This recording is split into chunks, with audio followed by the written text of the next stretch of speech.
NCP সরকার গঠন করলে বিএনপির দুর্নীতির বিচার হবে।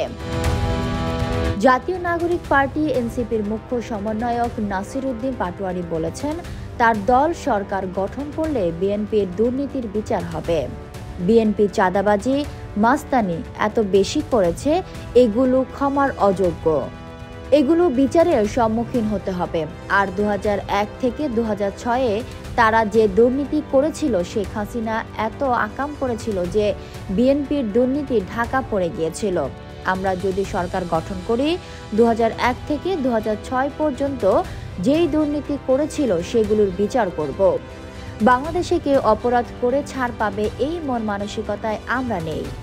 মঙ্গলবার দলটির অস্থায়ী কেন্দ্রীয় কার্যালয়ে মিডিয়া সেল আয়োজিত মুক্তিযোদ্ধাত্তর বাংলাদেশে রাষ্ট্র গঠনের ব্যর্থতার অনিবার্য পরিণতি নভেম্বর 1975 শীর্ষক এক আলোচনা সভায় এ কথা বলেন তিনি বলেন, বিএনপির মৃত্যু ঘণ্টা বেজে গেছে। লন্ডনের চুক্তি অনুযায়ী দলটি ক্ষমতায় এলে এনসিপির মাধ্যমে তাদের পতন নিশ্চিত হবে।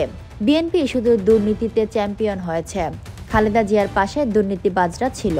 এবারের প্রার্থী তালিকায় যারা জুলাই সনদ প্রয়োজন নেই বলছে, তাদের অবস্থানে আমরা হতাশ।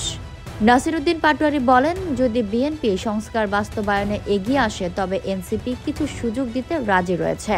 জিয়াউর রহমান একজন লাকি ম্যান ছিলেন, ক্ষমতা না চাইতে হলেও পেয়ে গেছেন। ওনার কিছু ক্যারিশমেটিক জায়গা ছিল, সে জায়গা থেকে উনি অর্থনৈতিক কিছু উন্নয়নের জায়গায় বাংলাদেশকে নিয়ে গিয়েছেন। কিন্তু পলিটিক্যাল জায়গায় জিয়াউর রহমান ব্যর্থ ছিলেন। ওই সময় একটি সুযোগ ছিল বাংলাদেশটাকে নতুন করে পুনর্গঠন করার। উনি রাজনীতিকে যতটুকু পুনর্গঠন করবেন তা করেননি, অর্থনীতিকে পুনর্গঠন করেছেন। অর্থনৈতিক ওনার অনেক সফলতা রয়েছে। রাজনৈতিক পুনর্গঠনের কিছু চেষ্টা চালিয়েছেন, কিন্তু উনি সফল হননি। জোটবদ্ধ দলগুলোকে নিজ প্রতীকে নির্বাচন করার নিয়ম করে প্রতীক বিক্রির ব্যবসা বন্ধ করে দেওয়া হয়েছে উল্লেখ করে নির্বাচন কমিশনকে ধন্যবাদ জানান তিনি। এছাড়া জামাতে ইসলামীকে ধর্মের নামে রাজনীতি না করার আহ্বান জানান Nasir Uddin. Fatema Tuj, Zohra, people voice television, Dhaka.